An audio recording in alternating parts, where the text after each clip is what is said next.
Warning! Whoever designed the Titanic needs to be shot.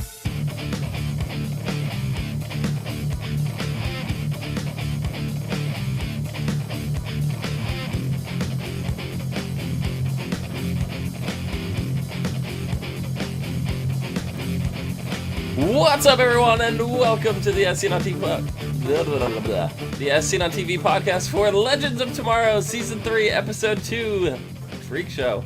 I'm your host, Dom. Joining me is Nikki and Rachel. Hi. How's it going? Going. I'm tired, but I'm here. I want ice cream. Lee goes, that was my line, Dom. Yeah. No, but that particular line, whoever built the ship, whoever built the ship needs to be shot, or whoever designed the ship, was really funny because the actor who plays Stein played the designer and of the Titanic in the movie The Titanic. And not only that, another character was from the Titanic movie, Right, which was P.T. our ringleader. Barnum. Yeah, he played Rose's And he fiance. played a douchebag then, and he plays a douchebag now. And he plays a really good douchebag. Yeah. Oh, I know. Yeah, he's fantastic. Very typecast actor. So, with that aside, we get a flashback to 6 months ago. We get to see what Nate and Amaya were up to. Birthday surprise with chocolate-covered donut making that didn't actually get to happen. But yeah, does the 5-second rule apply to liquids? No. No? No. I didn't think so. That just, I was like, he just picked a glop of the batter off the floor, and he's just like, 5-second rule, and I was just like, pretty sure it doesn't work that way. No. So, especially if you live in a house with pets. ugh. Doesn't matter how clean your house looks, you're gonna get hair in that. Oh god. Nope. It's a surprise! But when Nate leaves, we get to see the real reason why Amaya left. She sees on the TV, she sees Vixen, aka her granddaughter Marie, on camera on the news, and she supposedly goes back home at that point, but we find out that she did go directly to Detroit to meet her first. She wanted to see her. Yeah. She watched her, she didn't meet her. Well, we don't know that for sure. We don't know if they had any interactions or not. But we do know that she said she went to see her. She didn't say one way or the other. She said she didn't know I watched her. She didn't know I was there. Oh, okay. I didn't catch that line. But Rip said, if she stayed in 2017 too long, then Marie would just disappear. So yeah, time would solidify and cement. Yeah. So this is the real reason why Maya left, but she didn't tell Nate. She should have at least had the talk, but she didn't. I think he would have he wouldn't have stopped her. He either would have. He would have gone with her. Yeah, he would have understood and said okay, or he would have went with her. And she didn't want that. No. So that wasn't his timeline. Yeah. So that's why she wanted him to be mad at her. And she said that so much. She wanted him to be mad so he wouldn't come get her. He wouldn't follow her. Yep. So, I don't know. There's definitely more there because at the very, very, very end of the episode, we see a cloaked lady who claims to be a follower of Malice, summons something out of the water. A naked lady. Yes. Under the name of Kuasa. We learn that Kuasa is Marie's sister. She's the sister of Vixen. The current Vixen. The real life timeline of Vixen. Her name was Maury or something like that. I didn't think it was Marie. Mari, yeah. Mari. But to be her sister. Yeah, died really young. She died really young.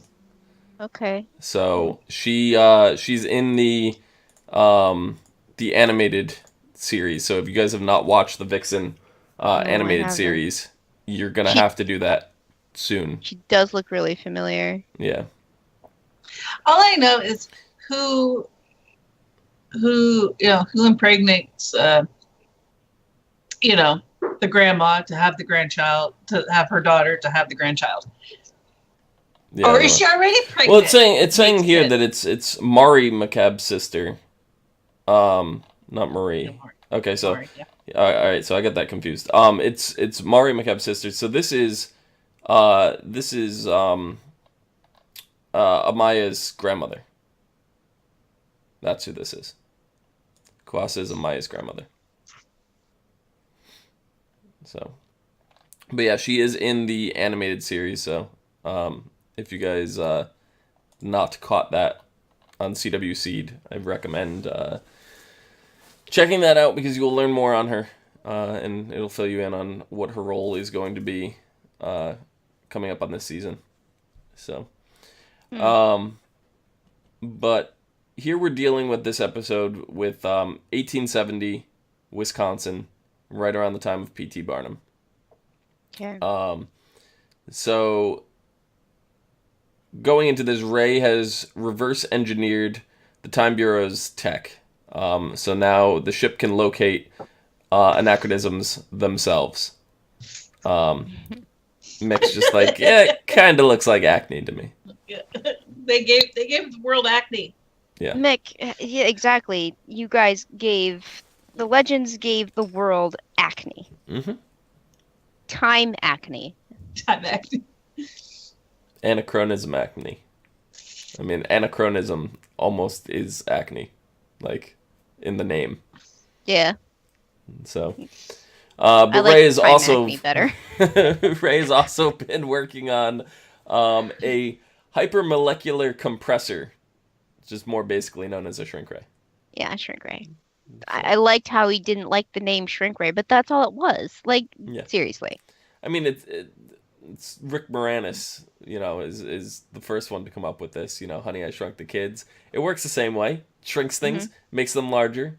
Except Ray's version here has a safety protocol that, it only lasts for 24 hours. 24 if hours. you program it correctly, right? That's the key. You have to program it correctly. So when they find out the anachronism in the circus, what P.T. Barnum has is a creature that has been extinct for 10,000 years.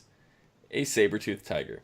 Mm-hmm. So Ray's trying to calibrate the machine when Nate just decides to open the cage and hurry up and let's do this thing. Oh, Nate. And why couldn't they do it with the gates closed? Why did they have to open up the gate? I don't even understand that. No, it's just Nate being stupid. Like, he's been incredibly stupid because of all the Amaya business, and seriously, if he wasn't made of steel, I would kick him in the balls. That was attempted this episode. It was. I actually thought that part was kind of funny. Because he was just like, I'm itching for a fight. Because he's still got hard on. What for Amaya? What? Yes, very much so. Literally. How many? Wait. And then he became flaccid because he drank too much. What did he say that she was like, I've heard that before. He goes, no, I've never with her. I was something about not getting it to the right point or something. Yeah. Let's not get it. There was a lot of like sexual innuendos in this. Yeah, it was funny. I actually enjoyed this episode. Wow. Exactly. That's a wow moment because I've been hating on Legends since halfway through season 1. Yeah.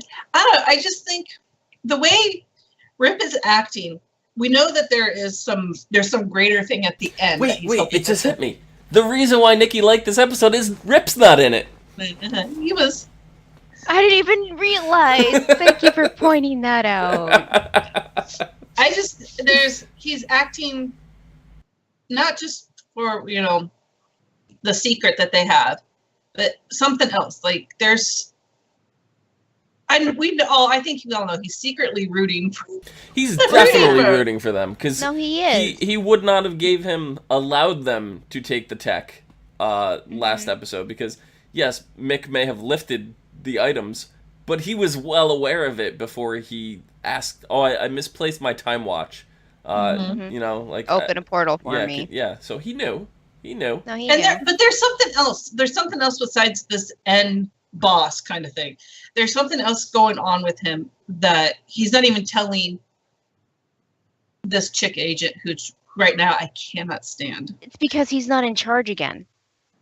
He's not the one pulling the punches. He's another fucking middle guy, just like he was with the Masters of Time or whatever their fuck faces were named. Like, he literally doesn't have all the power again. And he's not telling anybody because that person probably has another villainous pull over this whole thing. I don't know. I feel like that's what the end thing is going to be revealed to us, that, oh, hey, the whole time I haven't been in control. And then, then there's Grodd, and there's this Muwasa guy, which I think, or Muwasa person thing, whatever, is Grodd. So, like, yeah, there's a bunch of little things, and I feel like, I don't know. I also feel that this chick, she told Sarah straight out, she studied them, basically. She had to study Sarah really good because she studied her moves. Yeah. Yeah. And Agent Sharp. I don't know what her thing is. I don't know if she's pretending that she's not, if she's just pretending that she's doesn't like them, then like in her head she's like fangirling. Because if you watch someone enough and watch their stuff enough to mimic their moves, there has to be some kind of you have to idolize them in some way. I feel like the deal with Sharp is that, she's done all the research on them to get the leg up so that she can, be one step ahead of them. She hates them, but after having this particular meeting with Sarah this episode, she's starting to understand. And then she's probably going to end up rooting for them just the way Rip is eventually. It's going to be a slow bonding thing between, and I hate it. I hate it that, Sarah, Sarah wants her in her bedroom right freaking now. That. I don't think so. Oh, I don't get that feeling. Oh, yes, she does. I get that feeling from Mick. I get that feeling from Mick. No, Sarah wants Sharp bad. Sharp, yeah, I get the Sharp, same feeling. Sharp doesn't give a shit. She's not interested in Sarah, but I think down the road it's going to happen. And I hate that. I hate that so much. Well, no, because Sarah, like, she's a thorn in her side, and she's some opposition, for Sharp. So Sharp is spending all her time analyzing Sarah. So she's already, like, getting in her head, thinking like her, acting like her, that something is going on her end with that.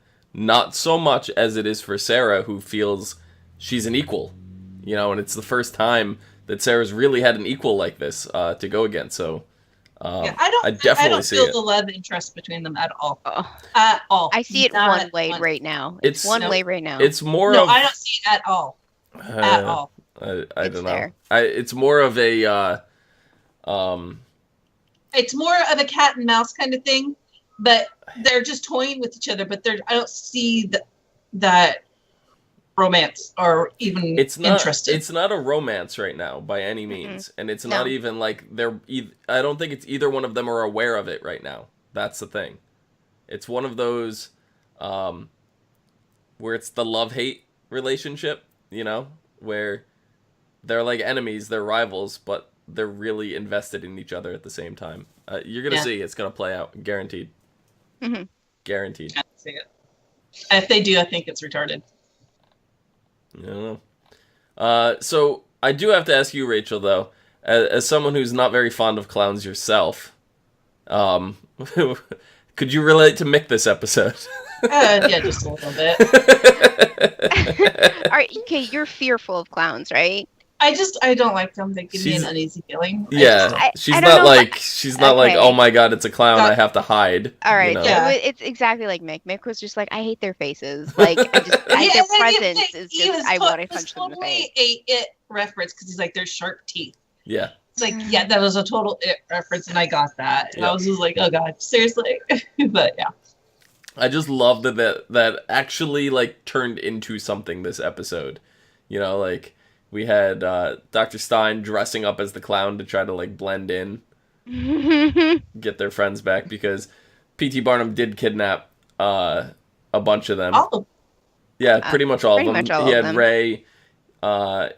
He had Ray and Jefferson. Jax, yeah. Yeah.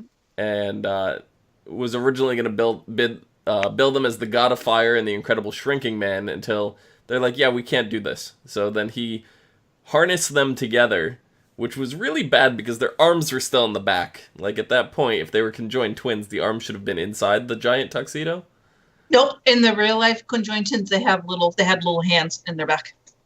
Okay. They had the Yeah, arms. even in American Horror Story with the Freakshow It's just season, it was the same thing. They had the hands. What they call them is a parasitic like limb. It doesn't really do anything. It's just there. Yeah. So yeah, no, that is. Yeah, but they had their thing. full-size arms sticking out the back. Yeah, but it is a thing. It can happen because you can be attached like this, and then this part still grows. Yeah. But you're attached here.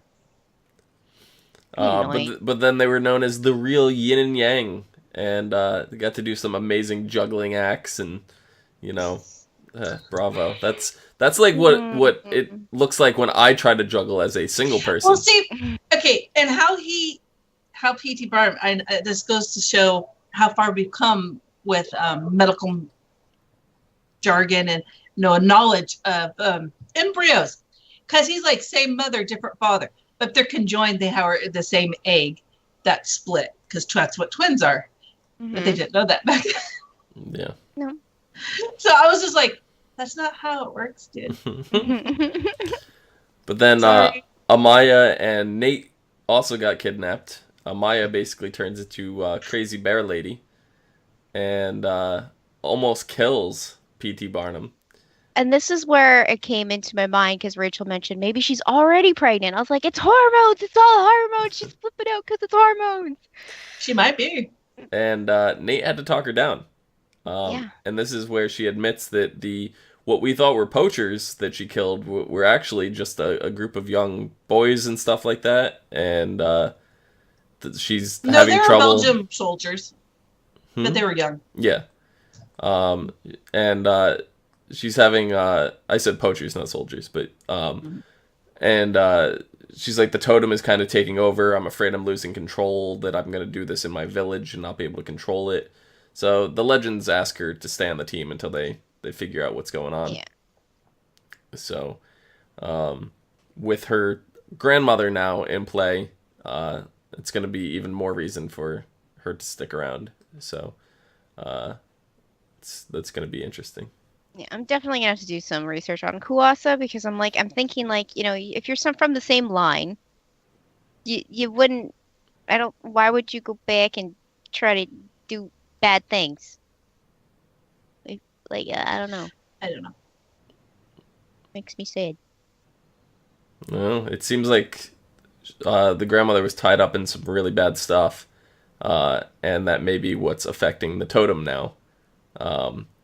So Amaya's going to have to be the one to deal with it, but it seems like everything is under control by the time that it gets to her granddaughter. So, it's, we'll see how that plays out. But I love how they went in and it's a level 1 anachronism, and as they go in and they're messing with stuff and P.T. Barnum keeps getting more and more of them, and the saber-toothed tiger's on the loose, and it grew to be twice the size, and then they shrunk it, and Mick's sitting there feeding the thing ham, and it escapes in the ship, and you guys remember Mick's rat? Yeah.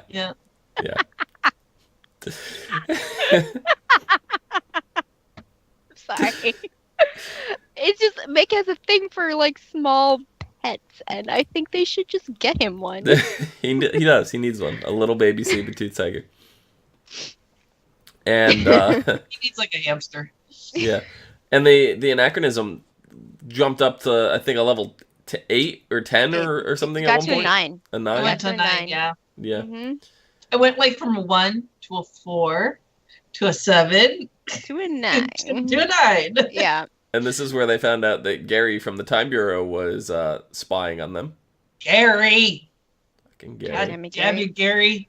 And she's got Sarah lying, to the Time Bureau.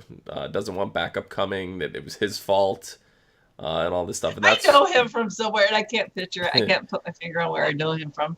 And that's what made Sharp come to the Wave Rider in the first place. Mm-hmm. As Red Bandit mentions, I thought it was funny that Sharp and Sarah stopped fighting to have a drink of water. Yes. Well, I think this was Sarah's plan, was to get Sharp there to begin with. Mm-hmm. Yeah, because she has the hots for her. Oh, she needed her help. Yeah. Oh, yeah. Oh, yes, she did. Mm. In her bunk. I don't know. But they were able to get everything back to the way it was supposed to be. Blowing up the Freakshow, the Firestorm and Man of Steel and all this stuff running around, and it's just like everybody's like, "Oh my god, this is the best show ever!" So it basically them blowing their cover, so to speak, restored faith in people to go see P.T. Barnum again. But now we know that they have access to the MIB flash imagery with the memory thing. So I think the writers and people from CW are just assuming that we now know that they have access to this tech, and that we just accept that after every fucking screw up they have, they're just gonna memory blast these people. Ding! But they didn't memory blast these people. They could have done it off screen. No, they said they didn't, because all of their actions led people to want to see this and revitalize the Freak Show. So it's basically the kick in the pants that P.T. Barnum needed to get people to come to the circus. So, but yeah, I'm gonna be sad to see Mr. Sneezums go. How about you guys? Mr. Sneezums. This is why I say Mick needs a pet. Maybe just the whole crew. Maybe they need a dog or something. Is Crypto around? Is Crypto the dog of Steel around? Like, seriously, Super Dog? Why not put Super Dog on the ship? That's his name, right? Crypto? I'm not wrong, right? I can't remember. I don't remember. It needs to happen. Yeah. Mm-hmm. But, they're worried because Sarah finds out through Agent Sharp that something the Time Bureau is afraid of is coming. Something worse than an ancient immortal demigod. Something worse than an evil speedster. And supposedly something worse than that ham sandwich that Mick made, you know? Supposedly this is what is known as malice. But we don't quite know what malice is, and in the DC universe, we don't really know what malice is. I'm not even saying in terms of the show. So it seems like it's probably going to be something that's already established under a different name right now. Because they want to keep some mystery to the fans and stuff like that. Because as soon as you name drop something with source material of comic books, hundreds and hundreds and hundreds of thousands of issues, people are going to know exactly what it is. So they're trying to do this to cover it up and give us a little bit of a mystery, and I appreciate that. So, but yeah, I don't know. What about this episode, Nikki, made you like this? You think more than most episodes recently? I think it was the humor. Yeah. Yeah. I mean, they've done like cheesy, campy humor in the past, but I mean, I think it just played out more. It flowed more for this episode. I mean, there were things that I did not like. Of course, there's always things I do not like in every episode of every show that I ever watched, ever. I knew it was coming. But I don't know. Like, I don't particularly like Nate right now, but I think that's kind of changed because Amaya came back and explained to him, and now they're all like. I just felt like at the end when you see Amaya, like they're talking about malice, or they don't know that it's malice or whatever, but they're talking about this big bad, and they're all like ha ha ha, joking around, and Amaya's all happy staring out the window. It was that very end scene where it's like they've all come back and they are a family, they are a team again, and it was just like, okay, this is how it's supposed to feel. Like, this is how a camaraderie, a team of comrades are supposed to feel. They're supposed to, after a big friggin', a gong show of a day come together at the end and be like, let's have beers and shoot the shit. Let's shit the shoot. Shoot the shit. Either way, they're doing something and it's fun. Fair enough. Yeah. Yeah, this was just a really fun episode. Didn't have a lot of oh my god, the world is at stake kind of feel to it, and most importantly, Rip was not around. So did have some serious stuff to it, like, you know, the Vixen stuff, and her grandmother and you know, Kuasa and learning, you know, more about what Malice is and stuff is at stake. It still didn't weigh the episode down. No. So. Yeah, I guess that's why I did enjoy it, because it was a little bit it was far more lighthearted than the recent episodes have been. So. Yep. It's true. Yep. So next episode is called Zari. When Sarah receives a distress call from their befriended agent at the Time Bureau, she learns that they have been tasked with going to the future to capture a rogue time traveler. Unfortunately, the legends make things worse by trying to protect an outlaw named Zari to hopefully lure in the time-traveling assassin. Meanwhile, Stein tries to diagnose Amaya's condition, but Nate discovers an unusual treatment that Amaya begrudgingly agrees to. Okay. So, legends are still fucking shit up. I think that's... Wait. Their motto is what? We screw things up for the better? Sometimes we screw things up for the better. That's... I mean... What else are we supposed to expect from these guys now? They're going to screw it up, but it might end up... sometimes it might be for the better. Yep. So, Nikki, you looking forward to next week? The moment you... Okay. The moment I see the word Grodd in a synopsis, I will be looking forward to next week. How about that? Sounds good. Nikki, where could the people anticipate your arrival of Grodd? Your arrival. On Twitter. On Twitter at LadyVenom24. LadyVenom24. Excellent. Rachel, where can the people find you? Oh, they can find me at VikingWitch76, which is not what you have up there. Oh, it's not. Twitter and Viking Witch on Twitch. It's not. I didn't even notice that. I didn't either. That's okay. It's a whoopsie. It was bound to happen. Sooner or later. I don't know why you guys just don't delete it. Delete. Delete. That's why. Now I'm white. Well, of course I am white. But yeah. There you go. But I'm and you can find us all and more on Facebook, Gmail, G+, Twitter, Space, and right here on YouTube at /ASOTV podcast for some more podcasts for some of your favorite TV shows, movies, and games. Until next time.